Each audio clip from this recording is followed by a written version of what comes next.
Ya estamos próximos a terminar esta serie de lecciones de esta cartilla, ¿Cómo nos llegó la Biblia?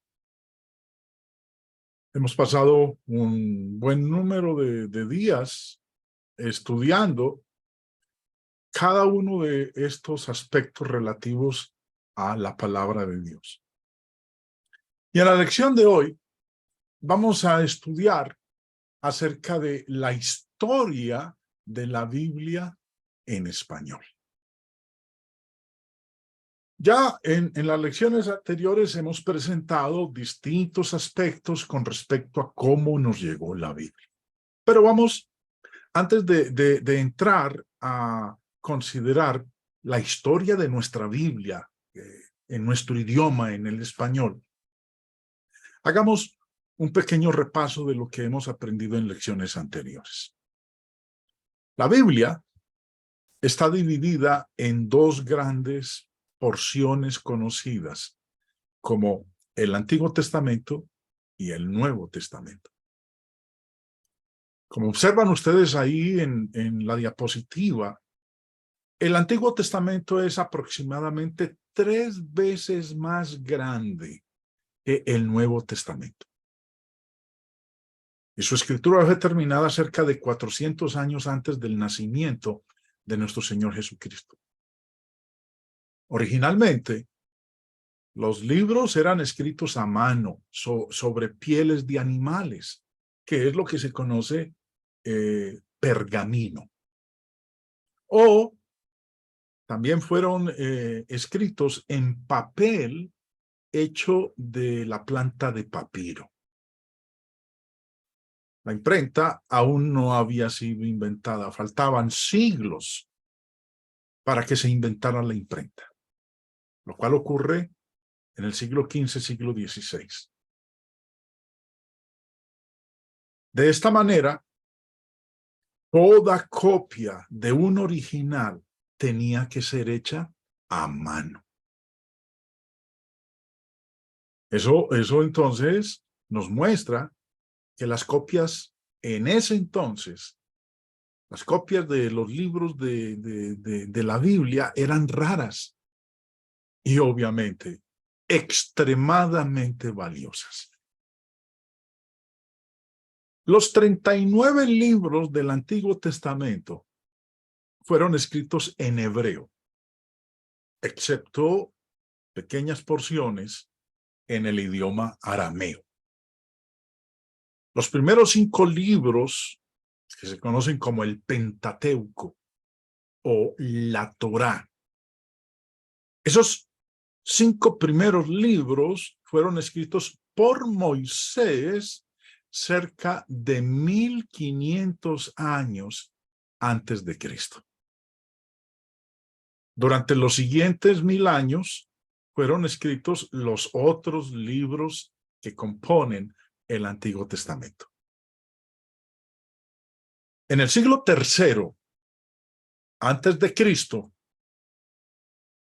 la primera gran traducción del Antiguo Testamento, del Antiguo Testamento hebreo al griego, fue hecha en la ciudad de Alejandría, en Egipto. Ahí en la imagen ustedes pueden observar el mapa donde es que se encuentra ubicada Alejandría. Ahora, esa traducción que se hizo del Antiguo Testamento hebreo al idioma griego fue llamada la Septuaginta, queriendo decir 70. Hoy día la llamamos la versión de los 70, porque se supone que fue traducida por 70 judíos eruditos. En el Nuevo Testamento, el Señor Jesús citó a menudo esta versión o un texto hebreo similar a esta. Los 27 libros del Nuevo Testamento fueron escritos en griego, por 8 hombres, varios de ellos apóstoles del Señor, en el primer siglo después de Cristo. El Nuevo Testamento cubre eventos ocurriendo en ese siglo, incluyendo la vida de Cristo y el establecimiento de su iglesia. Como es verdad del Antiguo Testamento, todas las copias originales se han perdido o han sido destruidas y, sin embargo, tenemos escritos sólidamente tal como fueron escritos. Muchas copias han sido preservadas y son valiosas para los eruditos que las usan en la traducción a otros idiomas. Los manuscritos más importantes son el manuscrito vaticano, que se encuentra en el Vaticano, en Roma, y este manuscrito fue escrito en el siglo IV.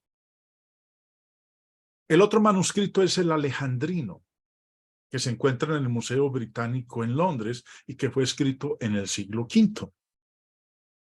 Y en tercer lugar tenemos el manuscrito sinaítico, que también se encuentra en el Museo Británico, escrito en el siglo IV. De todos los manuscritos que hay, estos 3 son los más importantes. Y de ellos es que se valen los eruditos para traducir a nuestro idioma la palabra de Dios. Además, hay cientos de obras, hay cientos de otras copias de menor importancia que son de valor para los traductores, asegurándoles que tienen los originales de los escritos del Nuevo Testamento. No podemos dejar de lado lo relativo a los rollos del Mar Muerto.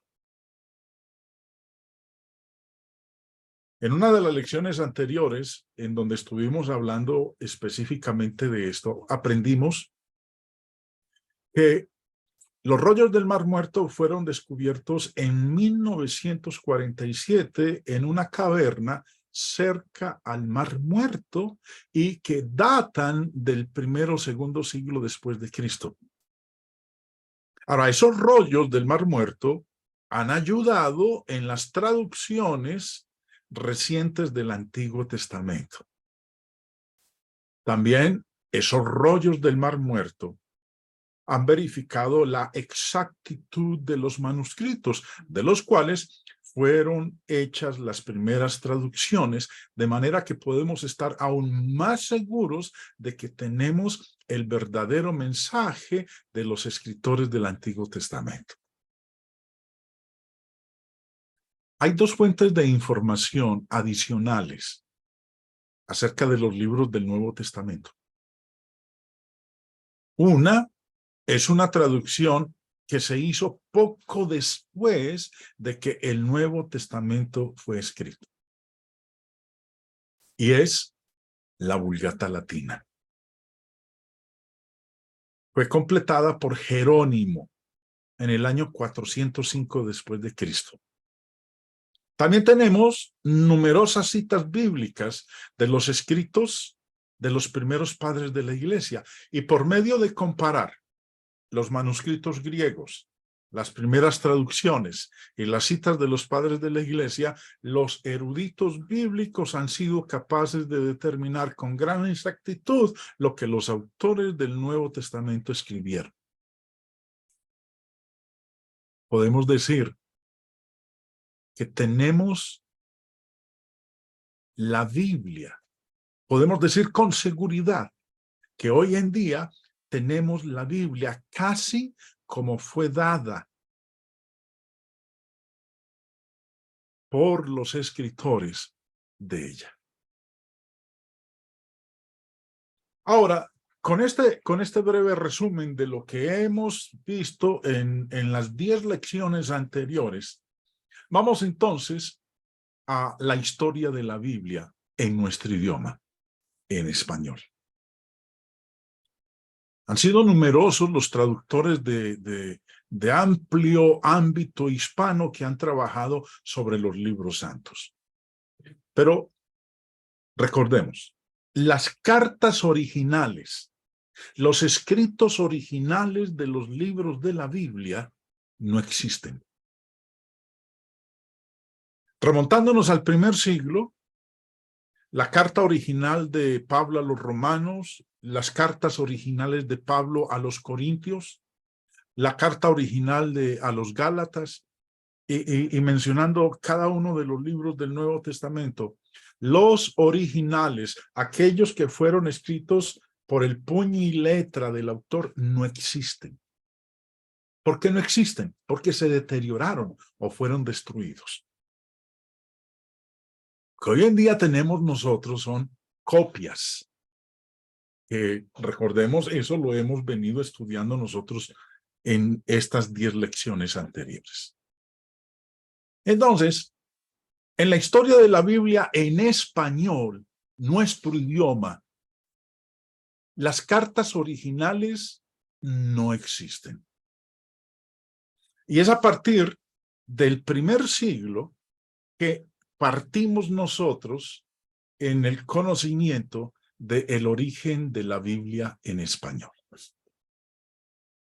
Durante los primeros 3 siglos,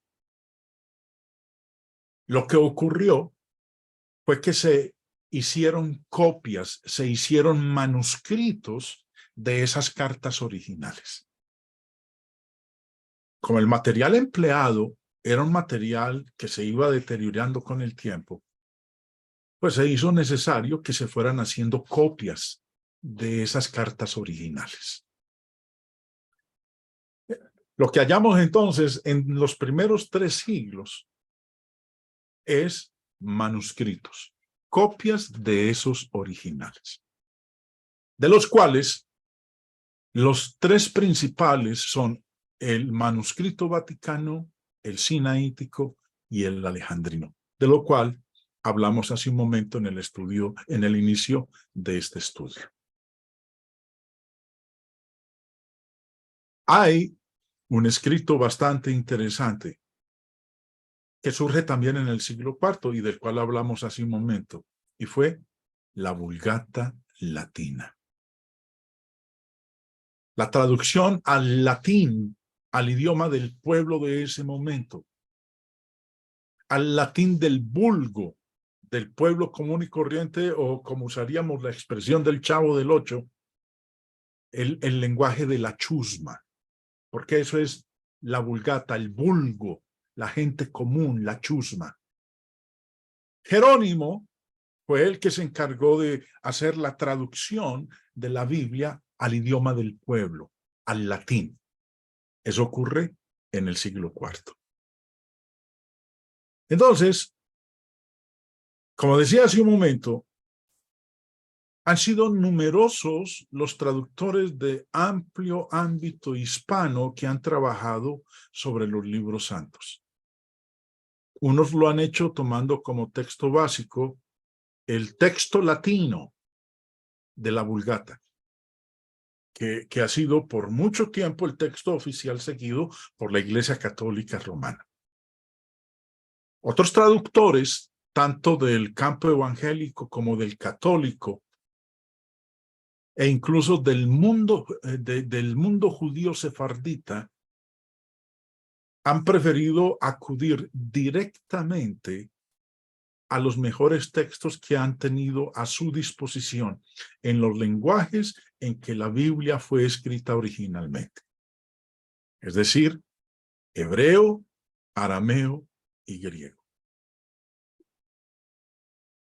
Habiendo llegado hasta aquí, vamos entonces a ver el gran salto que se presenta a través de los siglos, cuando ya personas diferentes hacen un esfuerzo enorme por vertir al idioma español la palabra de Dios.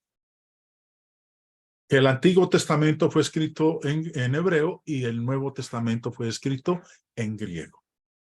Procuraron entonces que el pueblo, la gente del común, pudiera tener acceso a la palabra de Dios en su idioma que hablaban.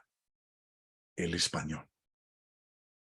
Siendo entonces así, llegamos nosotros al siglo XIII. Del siglo IV saltamos al siglo XIII.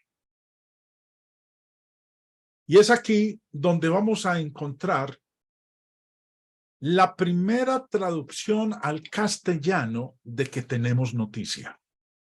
Y es la Biblia alfonsina.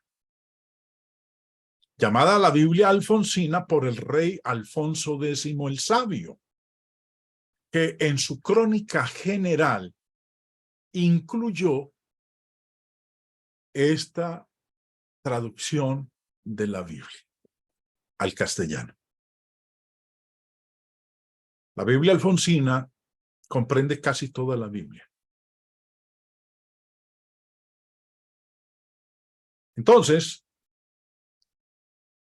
en los siglos XIV y XV, los judíos españoles, conocidos como sefarditas, hicieron por lo menos 6 versiones de la Biblia. Pero hablando específicamente de la Biblia alfonsina, comprende casi toda la Biblia que, como dije hace un momento, el rey Alfonso X el Sabio la incluyó en su crónica general. Esta versión de la Biblia en español data del año 1260 después de Cristo.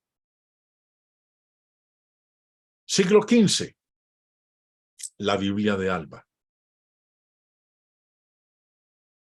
Otra versión al español, pero particularmente del Nuevo Testamento.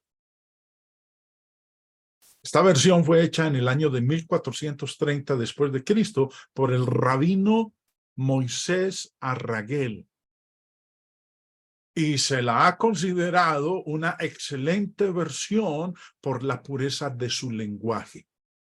Un ejemplar de la Biblia del Alba se halla hoy en la biblioteca de los duques de Alba, de los que ha tomado su nombre. Por eso, la Biblia de Alba. También en el siglo XV aparecen los evangelios y las epístolas por Martín A. Lucena. Esta es una versión que fue hecha por este señor en el año de 1450 después de Cristo. Llegamos ahora al siglo XVI. Y aparecen otras versiones, particularmente versiones católicas. En 1527, después de Cristo, el cardenal Quiroga tradujo el Antiguo Testamento de la Vulgata, por lo cual su versión se la llamó Biblia de Quiroga. En el mismo siglo XVI aparece el Nuevo Testamento de Encinas. Esta es probablemente la primera versión castellana del Nuevo Testamento traducido directamente del texto griego, y fue hecha en 1543 por el reformista Francisco de Encinas. Por publicar su Nuevo Testamento, Encinas fue encarcelado por orden de la Inquisición. Finalmente logró escapar al cabo de 2 años, pero muchos ejemplares de su versión del Nuevo Testamento fueron destruidos. En 1553 apareció la Biblia de Ferrara, que es una traducción del Antiguo Testamento hecha palabra por palabra en esta ciudad italiana, la ciudad de Ferrara, por judíos sefarditas que estaban en el exilio.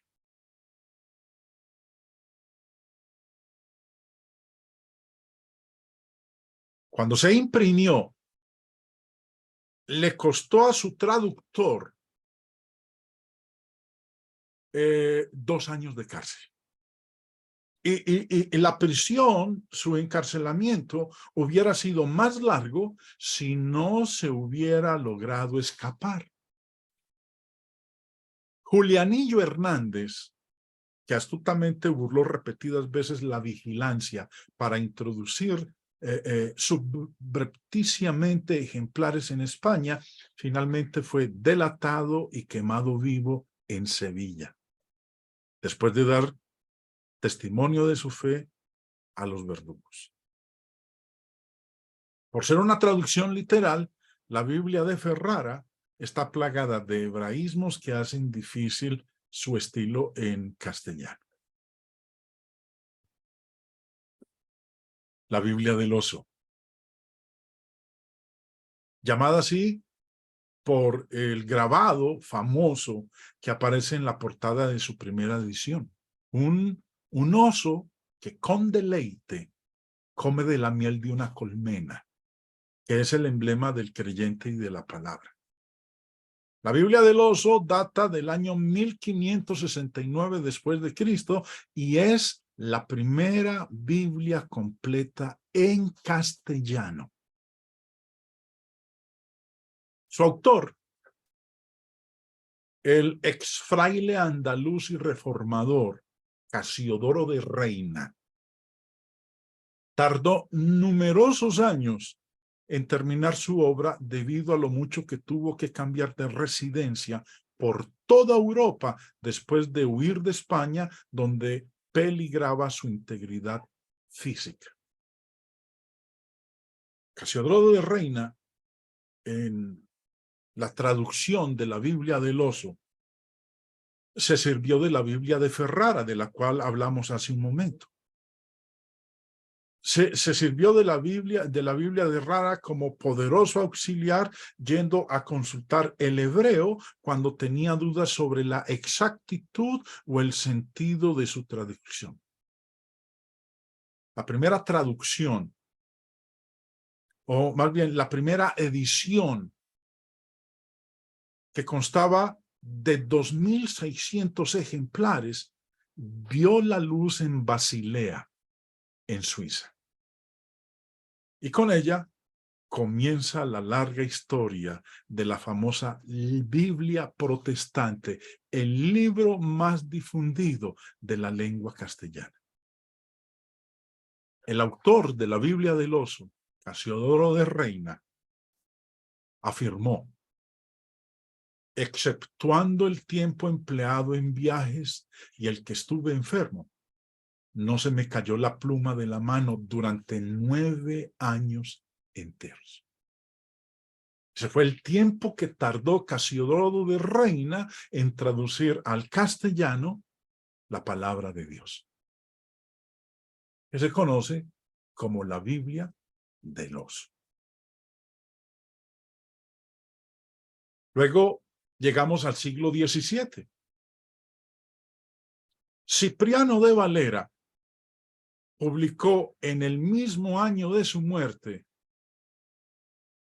después de 20 años de trabajo, según él mismo afirma, una segunda edición revisada de la Biblia del oso. Esta es una revisión o edición corregida de la versión de Casiodoro de Reina, luego de comparar diligentemente la versión con los textos hebreo y griego. Solo le introdujo algunos cambios, y uno de estos fue el sacar de la Biblia del oso los libros apócrifos de entre los canónicos del Antiguo Testamento y ponerlos en una sección aparte. Con justicia, hoy día se la conoce como la versión Reina Valera, o más exactamente como versión de Casiodoro de Reina revisada por Cipriano Valera. Esta es la forma definitiva de la Biblia protestante, que en distintas revisiones ha llegado a las manos del pueblo evangélico de habla castellana. Está la versión que este servidor utiliza en todas sus lecciones. La Reina Valera, versión del año 1960. Cipriano de Valera, escritor y amigo de Juan Pérez y Casiodoro de Reina, al igual que ellos, tuvo que huir de España en el año 1557. ¿Por qué? Por haber hecho este trabajo de poner en el idioma del pueblo la palabra de Dios. Ya después del siglo XVII, saltamos al siglo XIX y empiezan a aparecer otras traducciones al español. La versión moderna, las escrituras del Nuevo Pacto, la Biblia de Félix Torres Amat. En el siglo XX aparece el Nuevo Testamento hispanoamericano, la versión Nácar Colunga, católica, la Biblia de Jerusalén, católica, la Biblia de las Américas, que hago un paréntesis. Si usted puede adquirir un ejemplar de la Biblia de las Américas, es el mejor matrimonio que puede realizar juntando la Reina Valera con la Biblia de las Américas. Es lo que yo tengo como Biblias básicas para mi exposición de la palabra de Dios. Y obviamente, la nueva versión internacional. Han surgido más después del siglo XX. La lista es impresionante de cómo se han ido presentando al mundo de habla castellana ejemplares de la Biblia disponibles en nuestro propio idioma. La Biblia es la palabra de Dios. La Biblia declara ser inspirada. Unas palabras del apóstol Pedro son: los santos hombres de Dios hablaron siendo inspirados por el Espíritu Santo. Segunda de Pedro 2:21. El Espíritu Santo guió de esta manera a los escritores de la Biblia, de manera que no pudieran cometer errores. A causa de esto, no hay verdaderas contradicciones en la Biblia. Aquellas cosas que parecen contradictorias desaparecen bajo una investigación concienzuda. Que la Biblia es verdad puede ser demostrada por varias de sus características. Es científicamente segura, aun cuando no es un libro de ciencia. Es históricamente exacta. Todo intento por probar su desacertada historicidad ha fallado. La Biblia es proféticamente correcta, como es visto en las muchas profecías que han sido cumplidas más allá del cuestionamiento. La Biblia es imparcial, porque presenta tanto lo bueno como lo malo de todos los hombres, no tratando de disculpar los pecados de cualquier hombre que pudiera ser conforme al corazón de Dios. La Biblia presenta el más alto modelo de moral al mundo. Y finalmente, la Biblia nunca ha sido destruida, a pesar de las docenas de intentos por exterminarla. Mis hermanos, está la historia de la Biblia en español. Espero que esta corta exposición nos haga agradecerle a Dios infinitamente por haberse valido de estos medios humanos para que hoy en día nosotros conozcamos en nuestro idioma su santa voluntad y podamos apreciar, podamos darle el valor que hemos de darle a esta copia o ejemplar que tenemos en las manos, que por tenerlo en nuestro lenguaje, esos hombres de antaño, de siglos atrás, hasta tuvieron que pagar con su propia vida por haber hecho lo que hicieron.